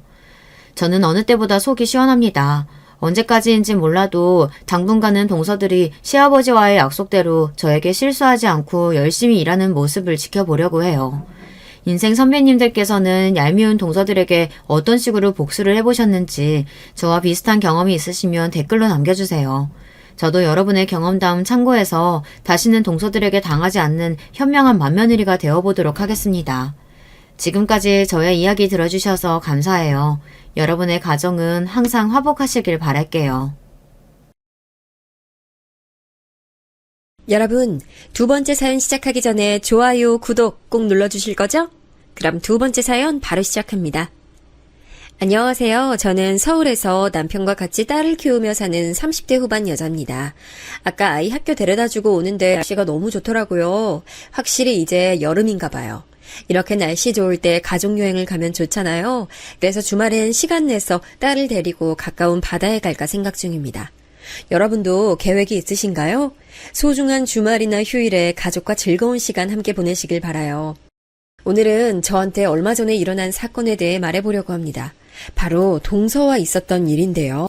제가 친언니가 있어서 언니한테 말했더니 너무 통쾌하다고 꼭 제보하라고 하더라고요. 언니가 이 채널을 즐겨 듣는 건 저도 알고 있었습니다. 그래서 용기 내어 제보하게 됐어요. 동서와 있었던 일들이 저도 다시 생각해도 웃기긴 해요. 여러분도 들으면서 즐거우셨으면 좋겠어요. 일단 동서 얘기를 하기 전에 제 성장 과정에 대해 간략하게 말해볼게요. 저는 단도직입적으로 상당히 여유로운 과정에서 자랐습니다. 아빠와 엄마가 공부를 오래 하셨거든요. 저희 자매를 데리고 독일에서 유학도 하셨어요. 그래서 지금은 언니와 저는 독일어를 조금 할 줄 알아요. 문법이나 독해는 약해도 기초 회화는 거뜬합니다. 그리고 유학을 비롯해 부모님은 우리 자매와 해외여행도 자주 다니셨어요. 특히 친할머니가 계신 미국은 1년에 무조건 한 번은 방문했습니다. 언니, 우리 퀴즈 내면서 놀자. 자, 내가 먼저 문제 낼 테니까 언니가 맞춰봐. 언니와 저는 서재가 놀이터였어요. 워낙 공부를 오래 한 부모님 덕분에 서재에는 책이 가득 차 있었습니다. 그뿐만 아니라 거실에도 아주 커다란 테이블이 있었어요. 거기서 부모님과 같이 공부하기도 하고 책도 많이 읽었습니다. 부모님은 두 분 다 많이 배우셨다고 했잖아요. 하지만 그렇다고 언니와 저에게 공부를 강요하진 않으셨어요. 그냥 하고 싶을 때 하라고 하셨죠. 언니와 저는 오히려 부모님이 저렇게 하시니까 집에 있는 책으로 놀았어요. 아무것도 모르면서 퀴즈를 내고 색칠 공부를 하며 놀았습니다. 지금 생각하면 그런 식으로 놀면 책이 다 망가질 텐데 부모님은 그냥 우리를 방목하셨어요. 은지야, 고등학교는 미국에서 다니자. 언니가 다니는 대학교 옆에 있는 학교라 은지도 외롭지 않을 거야. 아빠랑 엄마 회사도 근처에 있으니까 괜찮아. 그러다 저는 고등학교를 미국에서 보냈습니다. 중학교는 한국에서 나왔는데 고등학교에 가면서 미국으로 진학하게 됐죠. 마침 언니가 대학을 미국에 있는 유명대로 갔거든요. 주재원으로 있던 엄마와 아빠도 미국에서 지내게 되어 우리 가족은 미국 생활을 시작했습니다. 워낙 어렸을 때부터 영어에 노출된 저라 적응은 어렵지 않았어요. 고등학교 내내 활발한 성격 덕분에 외로움도 없이 가족들과 행복한 미국 생활을 즐겼죠. 그럼 민지랑 나는 한국에 먼저 들어갈게. 은지 너는 엄마랑 미국에 있다가 한국에 오고 싶으면 오도록 해. 그러다 제가 성인이 되고 미국에 있는 대학교에 입학했어요. 그런데 제가 상상한 대학 생활과는 너무 달랐습니다. 흥미를 느끼지 못했어요. 적성에도 맞지 않았고 또 한국을 떠난 지 꽤 됐잖아요. 그래서 한국에 있는 친구들도 보고 싶었죠. 그래서 자퇴하고 한국으로 갔습니다. 이때 부모님과 많이 다퉜지만 결국 자식 이기는 부모 없다고 하죠. 부모님도 제 편을 들어주셨어요. 제가 한국에서 대학을 나오고 싶다고 했거든요. 그래서 그런 제 의견을 존중해 주셨습니다. 그렇게 한국에 도착한 저는 일단 아빠와 언니가 사는 집으로 갔어요. 아빠는 그때 교수로 재직 중이셨어요. 언니는 아빠 밑에서 연구원으로 활동 중이었죠. 그래서 집에 있다 심심하면 아빠 언니가 있는 연구실로 자주 놀러 갔어요. 은지야, 온 김에 그거 자료 복사 좀 해줘. 아, 머리 아파. 신경 쓸 게 너무 많다. 좀 도와줄래? 언니, 아빠랑 잠깐 회의 다녀올게. 알겠어. 복사하고 책상 정리도 해놓을게. 언니랑 아빠는 걱정하지 말고 다녀와. 아빠와 언니는 중요한 논문을 작성하고 있었어요. 그래서 제가 놀러가면 간단한 복사나 책 정리를 부탁했죠. 저야 어릴 때부터 아빠가 전공한 분야의 책을 언니와 보고 자랐잖아요. 그래서 복사부터 시작해서 간단한 수식 정리나 자료 정리를 도와주곤 했습니다. 그렇게 한동안 아빠 연구실로 매일같이 드나들었어요. 그러다 우연히 지금 남편을 학교에서 만났습니다. 남편은 농구선수였는데 아빠가 재직 중인 학교가 농구부가 유명했어요. 우연히 간 농구장에서 만나 연애를 시작했습니다. 야, 근데 너 승현이랑 결혼할 건 아니지? 아빠는 옛날 사람이라 네가 운동선수랑 결혼한다고 하면 안 좋아할걸? 나한테도 그렇게 마음에 든다고 말하지 않았어. 아직 우리 나이도 어린데 무슨 결혼이야. 언니가 오히려 너무 깊게 생각하는 거 아니야? 난 그리고 한국에서 계속 살지 않을지도 모르잖아. 저는 남편과 연애할 때는 결혼하게 될 거라고는 생각도 못했어요. 그리고 슬슬 엄마도 한국에 들어오시려고 했거든요. 엄마한테 한국에서 대학을 가겠다고 했으니 그 약속도 지켜야 했죠. 부모님도 남편의 존재를 알고 있었는데 그렇게 반기진 않으셨습니다. 왜냐하면 언니가 그때 마침 졸업했는데 형부도 배울 만큼 배운 똑똑한 사람이었거든요. 하필 서울대를 졸업하고 박사과정을 밟는 사람이었습니다. 집안 형편이나 분위기도 우리 집과 매우 비슷했죠. 그래서 형부를 많이 반기셨어요. 근데 제가 만나던 사람은 운동하는 사람이니 그렇게 좋아하진 않으셨습니다. 그렇다고 운동하면 다 무식하다고 생각하거나 그런 건 전혀 아니에요. 그냥 우리 집과 비슷한 분위기였으면 좋겠다고 생각한 거죠. 무튼 그래서 저는 남편과 결혼하게 될 줄은 꿈에도 모르고 연애를 하고 있었어요. 그러던 어느 날이었습니다. 이상하게 몸이 좋지 않은 날이 지속됐어요. 계속 졸리기도 하고 음식도 자꾸 입에 들어가더라고요. 그리고 가장 결정적으로 생리도 밀렸습니다. 직감적으로 순간 머릿속에 혹시 임신 아닐까 하는 생각이 들었어요. 바로 병원으로 갔습니다. 축하드려요. 임신 맞습니다. 지금 3달 정도 되셨네요. 네? 임신이요? 선생님, 다시 한 번만 봐주세요. 제가 진짜 임신한 게 맞나요? 네, 맞습니다. 지금 여기 들어보시겠어요? 아기 심장 뛰는 소리. 들리시죠? 임신 확실합니다. 너무 청천벽력 같은 소리라 믿기지 않았어요.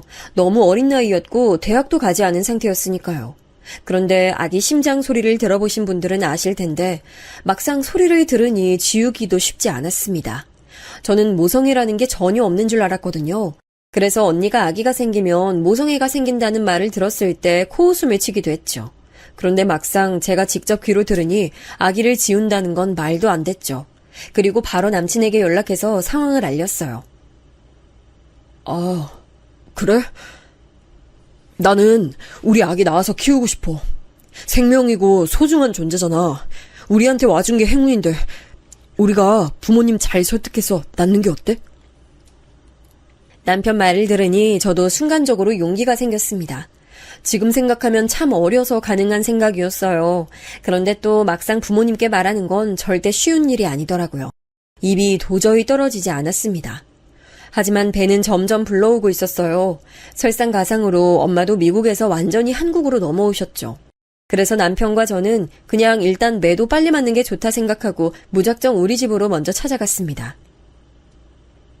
이게 지금 무슨 소리야? 말이 되는 소리를 내야지. 임신한 것도 기가 막히는데 뭐 결혼? 당장 지워! 자네가 생각이 있으면 처음 임신 소식 알았을 때 지우자고 했어야지. 남의 집 귀한 딸 임신시켜서 인생 망칠 일 있어? 아이고 내 팔자야. 엄마 괜찮아?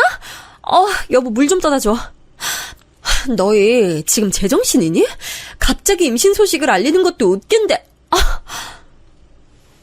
죄송합니다. 제가 면목이 없어요. 하지만 저희 아이는 꼭 지키고 싶어요. 제가 어떻게든 책임지겠습니다. 책임을 지면 얼마나 잘 책임진다고 그 소리야? 자네가 막말로 뭐 얼마나 대단하다고 우리 딸을 결혼시켜. 당신 양심이 있어 없어? 저는 아빠가 그렇게 타인에게 화를 내는 건 처음 봤어요. 목에 핏대까지 서서 삿대질하며 남편에게 소리를 지르셨죠. 엄마는 심지어 뒷목을 잡고 쓰러지셨어요. 친언니와 그 조용한 형부마저 남편을 째려봤습니다. 반응이 안 좋을 거란 건 예상했는데 이 정도일 줄은 전혀 몰랐어요. 남편은 계속 고개를 숙여 죄송하다는 말을 했습니다. 그런데 이상하게 이렇게 가족들이 반대하니 저는 더 아이를 지키고 싶더라고요. 머리를 밀어버리던가 해야지. 밖에 아예 못 나가게. 대학 간다며. 대학은 무슨 지금 인생이 꼬이게 생겼잖아. 내가 이러라고 너 애지중지 키웠어? 아빠랑 엄마랑 언니랑 그래. 다 속상한 거 알겠어. 근데 나는 절대 못 줘. 이야기 내가 끝까지 지킬 거야. 가족들과 처음이자 마지막으로 큰 소리를 내며 싸웠던 날이 바로 저날이에요. 그렇게 싸우고 한동안 엄마는 저와 눈도 안 마주쳤습니다. 아이를 지을 게 아니면 아예 말도 걸지 말라고 하셨죠. 하지만 저도 고집이 만만치 않거든요. 그래서 끝까지 버텼습니다. 그리고 몰래 시댁에도 인사하러 갔어요. 당황스럽긴 해요. 아들에게 미리 들어서 사정은 알겠는데, 아휴.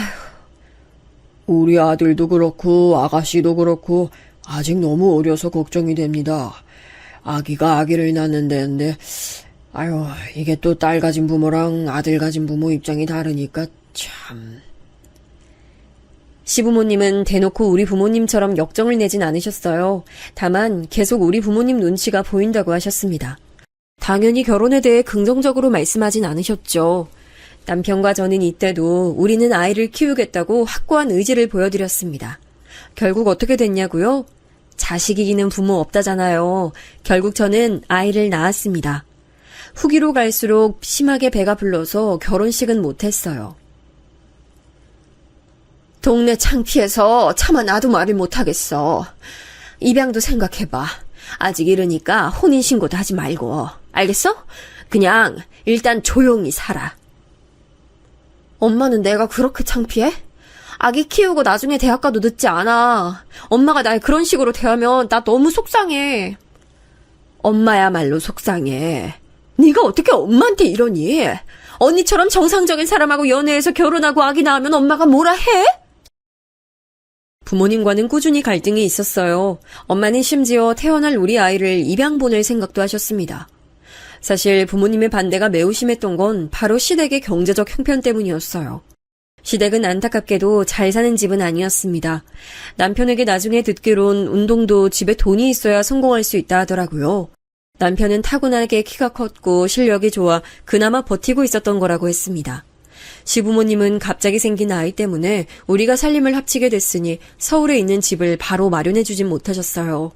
우리 부모님은 제가 출산한 이후에도 남편을 여전히 마음에 들어하지 않으셨죠. 그래서 결국 제가 시댁에 들어가 살게 됐습니다. 시부모님은 옛날 분들이라 고지식한 면모가 있긴 했어요. 그렇다고 심하게 시집살이를 시키진 않으셨습니다. 오히려 집안일은 두 분이 전적으로 담당하셨어요.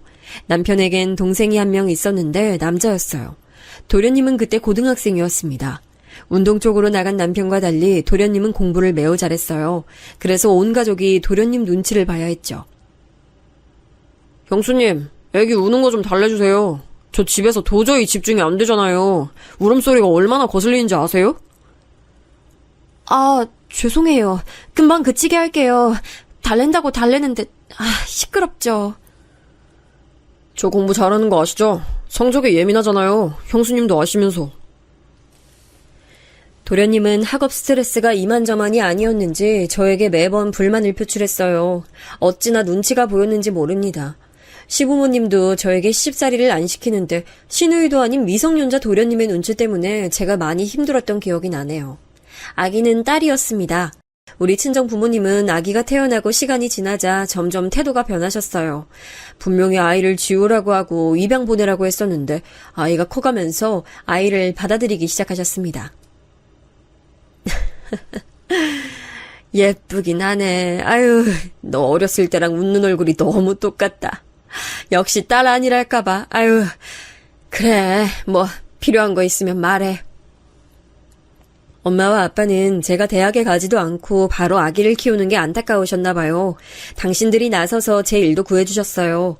어릴 때부터 아버지 서재에서 워낙 전공 분야 지식을 쌓기도 했고 또 아이가 생기기 전에 사무보조 일도 했었잖아요. 그래서 집에서도 할 수 있는 간단한 문서 일을 마련해 주셨습니다. 시댁에서 아버지 연구에 대한 기초작업 일을 하며 저도 생활비를 벌었죠. 남편이 아직 학생이라 일이 없었거든요.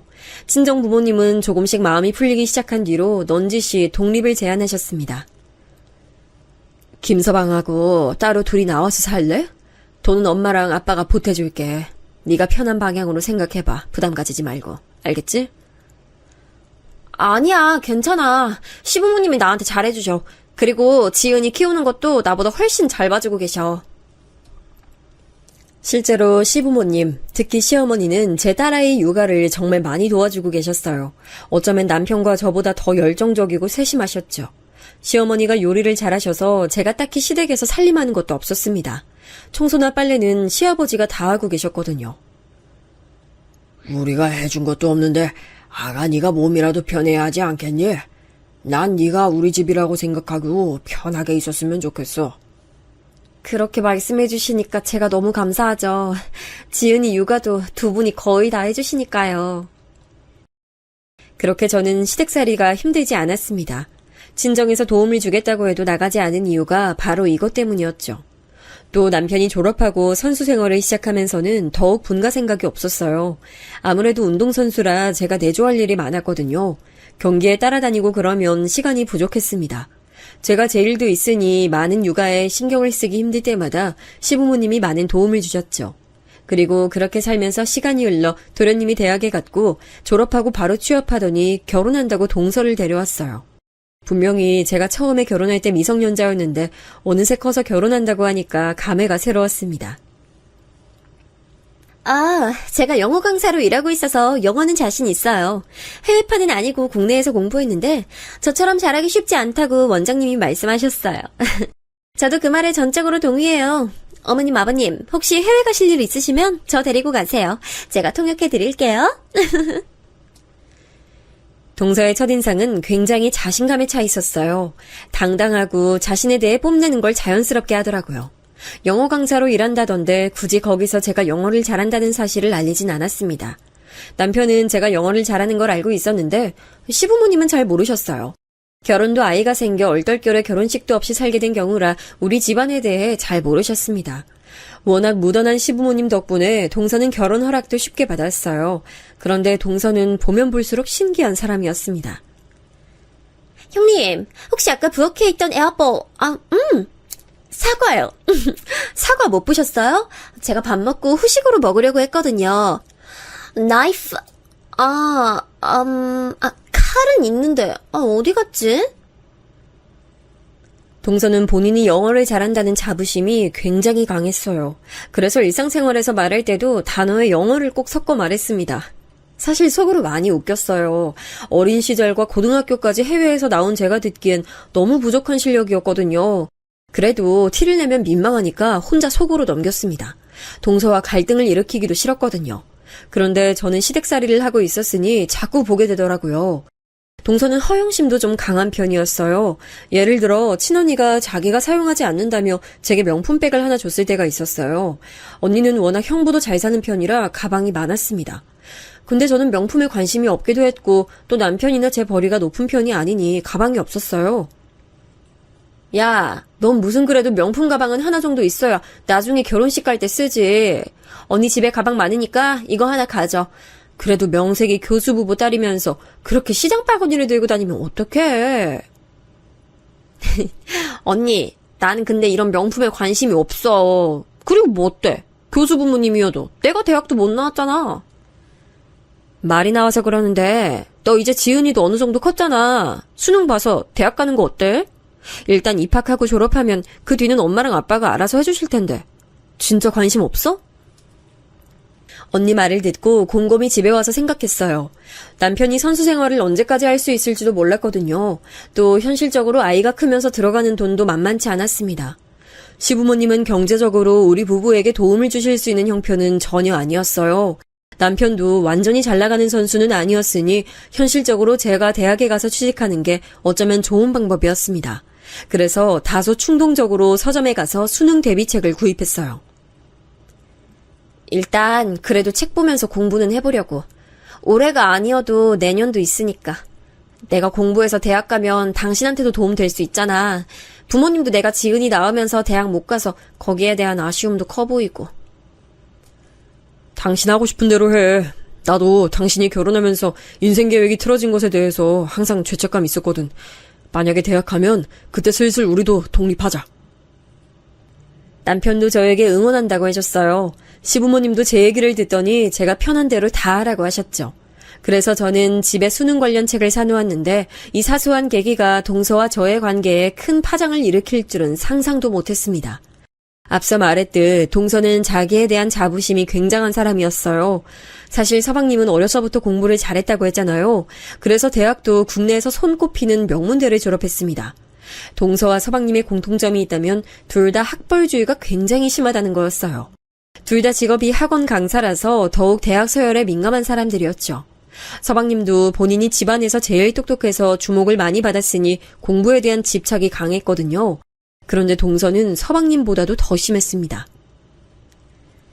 이 동네 학군도 나쁘진 않아요. 근데 제가 일하는 학원은 전국구로 유명하잖아요. 그래서 제 수업 들으라고 부산이랑 제주도에서도 오고 그래요. 대한민국이 워낙 입시가 중요하고 또 대학 이름이 중요하잖아요. 대학이라는 게 성실함을 반영하는 지표고 저도 뭐 그랬지만. 동서는 예전부터 유독 대학이 거론되면 말이 심하게 길어지곤 했어요. 자기가 고등학교 3학년 학생들을 대상으로 대학 입시 강사로 일하고 있으니까요. 그걸 알아서 저는 일부러 수능 관련해서 동서와 서방님 앞에서 말을 꺼내지 않고 있었습니다. 그런데 정말 우연히 어느 명절날이었어요. 동서가 옷을 갈아입겠다고 안방을 잠시 들어간다고 하더라고요. 아무 생각 없이 그러라고 했는데 몇 분 뒤 의미심장하게 저한테 다가왔어요. 형님, 근데 방에 수능 대비책이 있더라고요. 혹시 수능 준비하세요? 응, 그렇게 됐어. 내가 대학을 안 나왔거든. 혹시 몰라서 수능은 봐보려고. 뭔가 민망하네. 형님, 대학 안 나오셨어요? 고졸이셨어요? 그건 지금 저도 처음 알았네요. 내가 어린 나이에 지은이 낳고 바로 결혼해서 대학 갈 수가 없었지. 그러셨구나. 어쩐지 형님 나이가 제 생각보다 훨씬 어려서. 대학 갈 나이에 지은이 나왔으니까 뭐 후회는 없어. 그때는 최선의 선택이었거든. 동서는 제 말을 듣더니 표정이 확 바뀌더라고요. 아마 동서 생각엔 사고 쳐서 어린 나이에 시댁에서 붙어 사는 고졸 형님이었겠죠. 제가 결혼하고 주변 말 들어보면 저도 어떻게 생각하면 사기 결혼을 당한 것 같기도 해요. 농담이에요. 저는 남편만 보면 시댁 되게 잘 사는 집인 줄 알았거든요.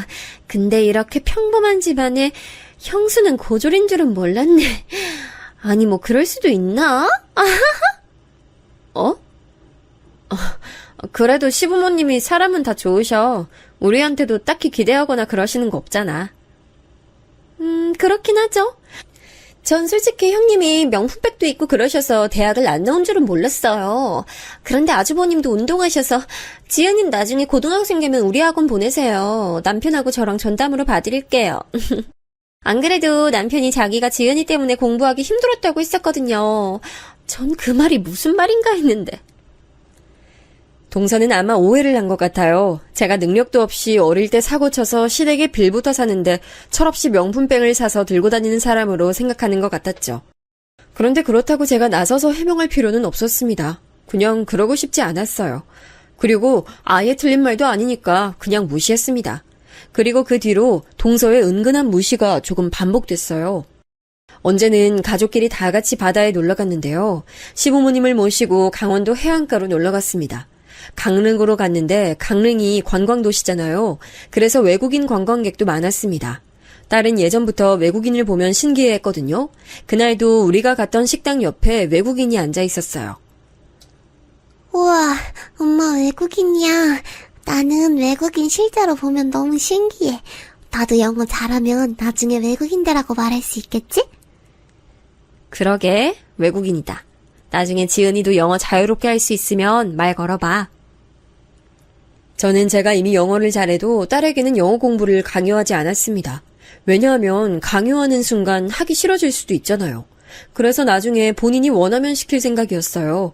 실제로 딸은 외국인을 신기해했지 영어에 관심이 많은 건 아니었거든요. 그런데 동서가 갑자기 미묘한 웃음을 짓더니 딸에게 말했습니다. 지은아, 하고 싶은 말 있어? 뭐 말하고 싶으면 말해봐. 작은 엄마가 영어 가르치잖아. 이 정도는 가능하지. 그러면서 저를 쳐다보더라고요. 순간 기분이 되게 이상했어요. 그런데 시부모님이 있기도 했고 또 저를 무시한 건 아니니까 넘겼습니다. 이 뒤로도 이런 미묘한 순간들이 몇 번이나 반복됐죠. 같이 텔레비전을 보다가 영어 관련 내용이 나오면 동서는 빠지지 않고 나섰어요. 한국말이랑 영어는 달라서 의미 전달이 조금 차이가 있어요. 외국인들 발음하고 한국인들 발음 다른 것도 입모양에 따라 다른 거고요. 나중엔 도대체 무슨 말을 하고 싶은 건지도 모르겠더라고요. 저런 말에 반박하는 것도 웃기고 그래서 그냥 냅뒀어요. 그러다 사건이 하나 터졌습니다. 동서가 어느 날 저에게 전화로 연락이 왔어요. 형님, 명품 가방 혹시 이번 주말에 쓰세요? 제가 결혼식 갈 일이 있어서요. 한 번만 빌려주시면 안 될까요? 깨끗이 쓰고 드릴게요. 아, 알겠어. 그럼 그날 와서 빌려가. 나 어차피 잘 안 들어. 네, 그럼 토요일에 제가 시댁으로 갈게요. 빌려주셔서 감사해요. 동서가 언니가 준 제 명품 가방을 들겠다고 하더라고요. 동서는 심지어 그날 결혼식을 간다며 저에게 시조카까지 맡기고 갔습니다. 시조카는 돌쟁이라 제가 한눈 팔 수도 없었거든요.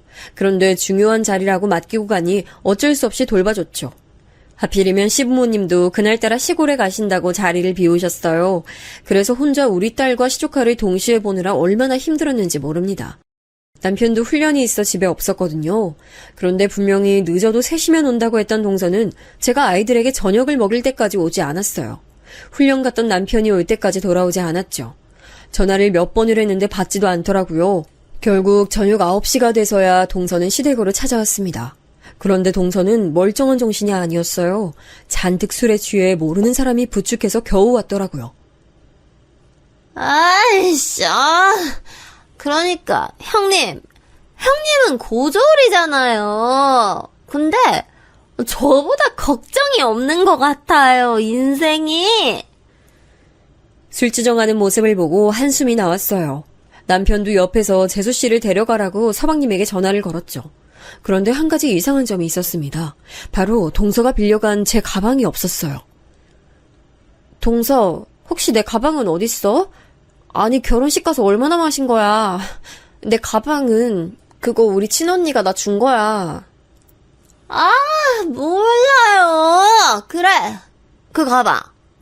아니, 고졸인데 도대체 샤넬백이 왜 있어요? 진짜 어이없어. 술에 취했으니까 일단 자고 내일 얘기하자.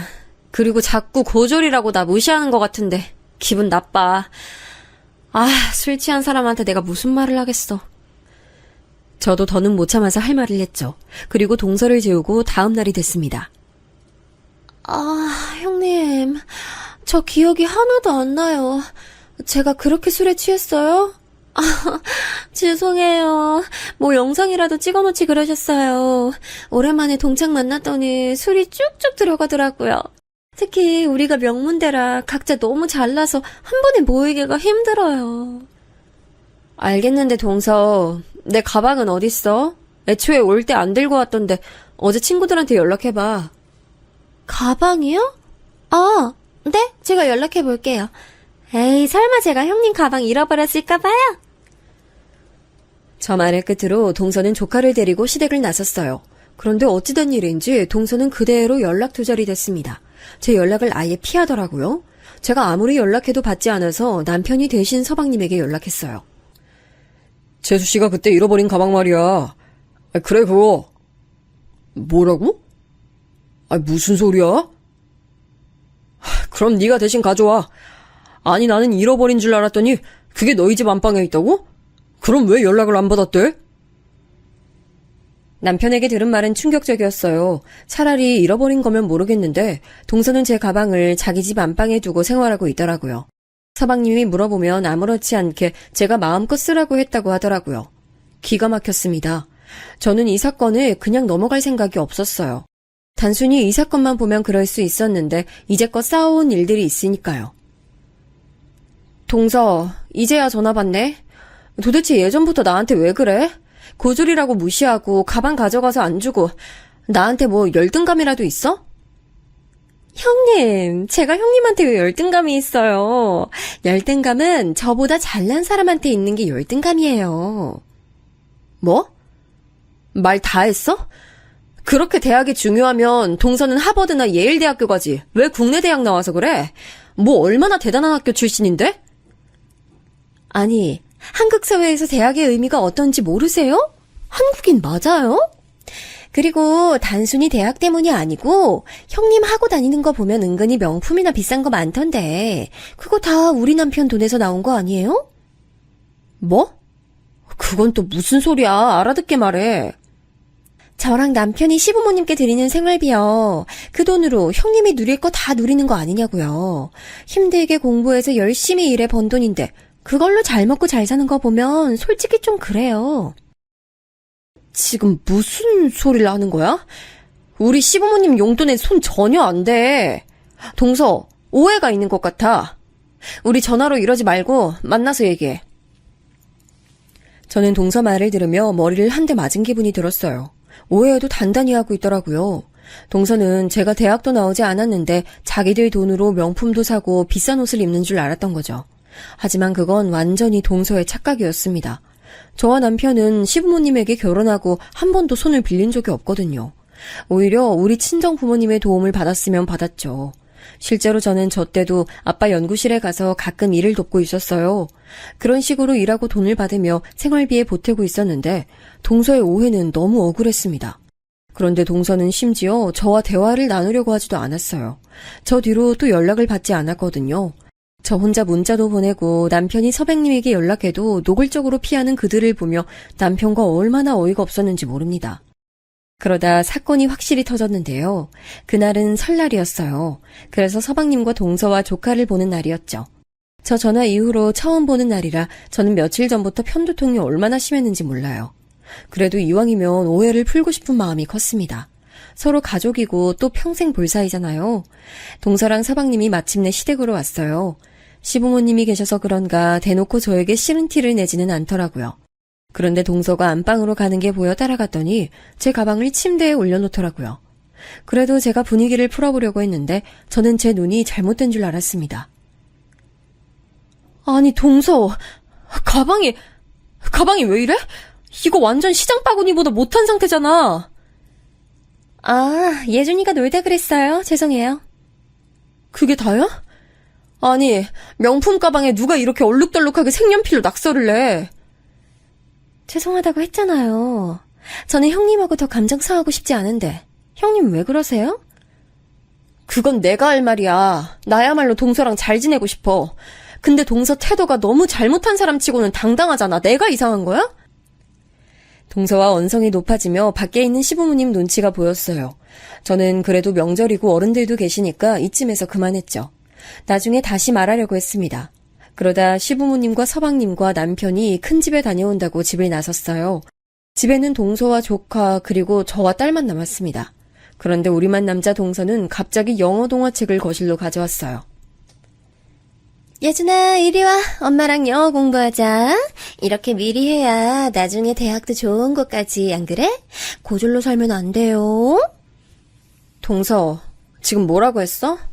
나 들으라고 한 말이야? 애들 앞에서도 이럴 거야? 제가 언제 형님 보고 고졸이라고 무시했나요? 제가 제 아들한테 공부하라는 말도 못해요? 동서가 고졸 무시하는 거 하루 이틀도 아니잖아. 진짜 사람 적당히 무시해. 그리고 말 나와서 하는 말인데 동서 발음 진짜 별로야. 억지로 굴리는 거 내가 다 민망해. 저도 유치하게 나온 건 아는데 입을 멈출 수가 없더라고요. 그동안 억눌렀던 감정이 올라오기 시작했습니다. 그러자 동서도 얼굴이 새빨개진 채로 따졌어요.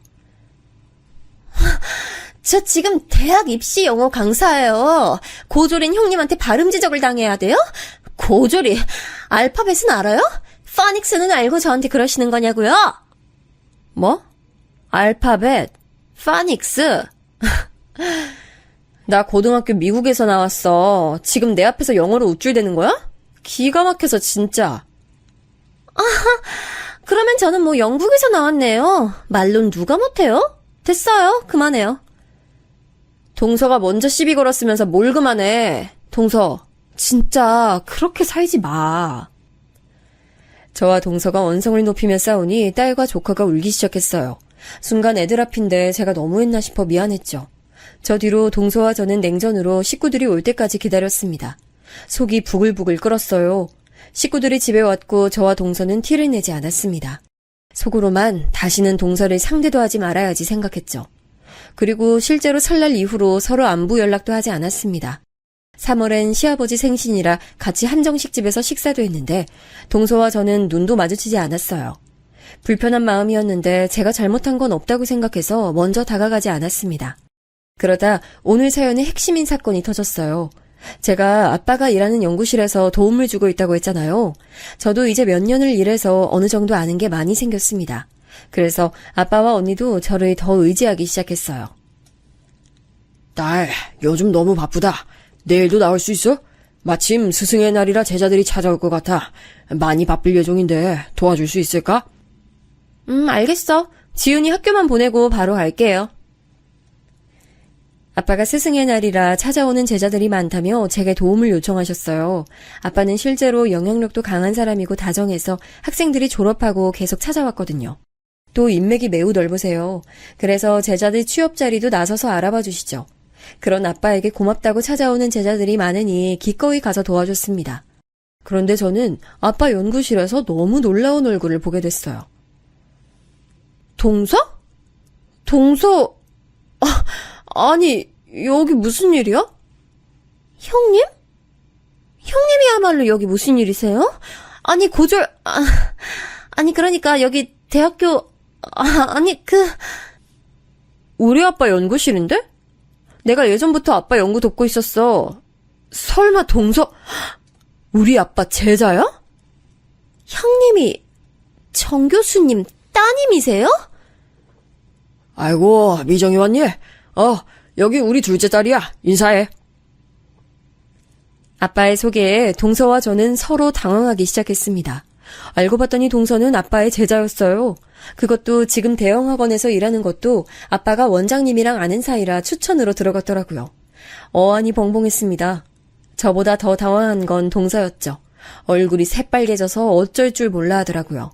제가 동서보다 빨리 결혼했고 또 사정상 동서 결혼식 때 우리 식구들이 오지 않았거든요. 워낙 간소하게 스몰 웨딩으로 해서 저와 남편만 참석했어요. 동서랑 제가 서로 사이가 좋으면 모르겠는데 그것도 아니라 서로 식구를 알지 못했죠. 사이 좋은 게 아니고 오히려 나빠서 사적인 얘기를 하지 않았을 지경이니까요. 우리 둘째 딸이 똑똑해서 날 많이 도와주고 있어. 애가 어릴 때부터 나 따라 외우고 했거든. 미국에서 고등학교를 나와 영어는 나보다 잘해. 그치. 나는 뭐 발음이나 파닉스, 알파벳 정도는 껌이지. 안 그래? 그건 네가 어릴 때부터 영국이나 호주도 다녀서 악센트를 나라별로 알잖아. 아니 내가 그래서 지은이도 여러 나라 데리고 다니라고 하잖아. 너처럼 영어 잘하면 이렇게 나중에 내 일도 도울 수 있고 말이야. 아니, 누가 나한테 알파벳은 아냐고 하더라? 나 고졸이잖아. 에? 아이 고졸이면 어때? 아빠랑 엄마가 너한테 대학 얘기해서 그래? 이제 안 그러잖아. 아이 수능 포기하라고 했더니 갑자기 그 얘기가 왜 나와? 아니, 나도 대학 졸업장이 그렇게 사람 무시할 정도로 대단하다고 생각하진 않아. 근데 누가 나한테 고졸이라고 볼 때마다 무시해가지고. 형님! 저랑 밖에서 얘기 좀 하실래요? 동서는 똥마리 온 강아지 마냥 굴더니 저를 데리고 나갔어요. 형님, 제가 너무 죄송해요. 저는 형님이 교수님 따님인 줄 전혀 몰랐어요. 만약 알았다면 절대 그러지 않았을 거예요. 진짜로요. 제가 너무 죄송해요. 저희 앞으로 잘 지내봐요. 제가 형님 대접 제대로 해드릴게요. 동서는 그게 문제야. 내가 우리 아빠 딸이면 안 그랬다고? 그게 아니고 대학 학벌로 사람 무시하는 그 태도가 잘못된 거라고 생각 안 해봤어? 막말로 내가 솔직히 이런 말은 안 하려고 했는데 예준이 말이야. 동서 아들. 영어 발음 너무 이상해. 동서가 이상한 발음으로 말하니까 애도 이상하게 하더라. 내가 이렇게 무시하면 동서 기분 좋아? 아니잖아. 네, 죄송해요. 제가 진짜 잘못 생각했어요. 다시는 안 그럴게요. 동서는 나한테만 안 그러는 게 아니고 생각을 고쳐야 돼. 그런 식으로 살면 지금처럼 주변에 아무도 안 남아.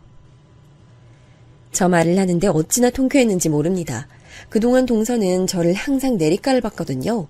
그런데 이제 제가 오히려 팔짱을 끼고 흰색 가운을 입고 동서를 위아래로 훑다니 기분이 너무 좋았습니다. 저 뒤로 어떻게 됐냐고요? 동서는 다시는 제 앞에서, 아니 시댁에서 영어 부심을 절대 부리지 않았어요. 예전 같았으면 텔레비전에 외국인만 나오면 동서 입에서 분명 자기가 영어 강사라서 아는데 외국인들은 어쩌고 말이 나왔을 텐데요. 이제는 아예 못 본 척을 하더라고요. 속으로 얼마나 통쾌했는지 모릅니다. 아니 그런 일이 있었어? 너를 고졸이라고 무시했다고? 참 사람 그렇게 안 봤는데 너무 무섭네. 아니, 내가 심지어 그 박 원장하고 친해서 소개한 건데 내 딸을 무시한 사람이라니. 안 그래도 학부 성적이 안 좋아서 취업 못하고 있었거든. 불쌍해서 소개했더니 안 되겠다. 내가 박 원장에게 말해야겠어. 우리 친정 식구들에게도 그동안 있었던 일을 쭉 말했어요. 내가 고졸이라고 그동안 무시당했었다 하니 가족들은 크게 화를 냈습니다. 특히 저를 많이 아끼는 아빠가 심하게 화를 내셨어요.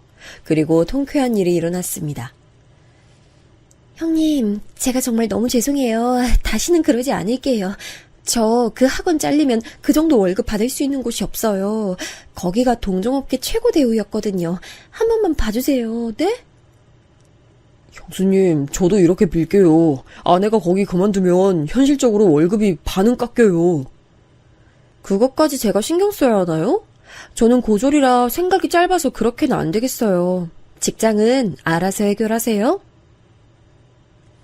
서방님이 만약 저에게 평소에 잘했으면 얼굴을 봐서라도 아빠에게 연락했을 거예요. 그런데 서방님은 제가 처음 결혼해서 아이를 데려왔을 때도 눈치를 줬다고 했잖아요. 그때 서러웠거든요. 그 서러운 마음이 나중에 이렇게 해소될 줄은 전혀 몰랐습니다. 나는 그동안 당신이 이렇게 당한 줄 전혀 몰랐어. 이제 독립하니까 동생이랑 재수씨 보기 싫으면 말해. 내가 부모님한테 말해서 마주치지 않게 할게. 그리고 마침내 분가도 했어요. 그동안 미루고 미뤘는데 이제는 해야 할 때가 왔더라고요. 시부모님과는 문제가 없었지만 그래도 분가하니 완전히 독립된 느낌을 받아 기분이 좋았죠. 제 인생에서 대학은 앞으로도 중요하지 않을 것 같아요. 홧김에 수능책을 사서 이 사건이 일어나긴 했지만 대학을 갈 생각은 전혀 없어요. 그냥 이대로 제 삶에 만족하며 살려고 합니다. 나는 네가 이렇게 고졸이라고 무시당하는 줄은 몰랐지. 아이, 대학 졸업장이 뭐가 그렇게 중요해? 됐어. 우리 딸 고졸이라고 내가 오히려 말하고 다녀야겠다. 엄마는 저렇게 말씀하셨어요. 아빠도 언니도 남편도 대학의 중요성은 이제 없다고 저를 위로했죠. 저도 어느 정도는 동의하는 바랍니다. 제가 준비한 사연은 여기까지입니다. 다들 어떻게 들으셨는지 모르겠네요. 사연을 제보하려고 쭉 쓰면서 저는 입가에 웃음이 생겼거든요. 여러분도 저와 같은 통쾌한 기분을 느끼셨길 바랍니다. 그럼 저는 이만 마무리할게요. 들어주셔서 진심으로 감사합니다.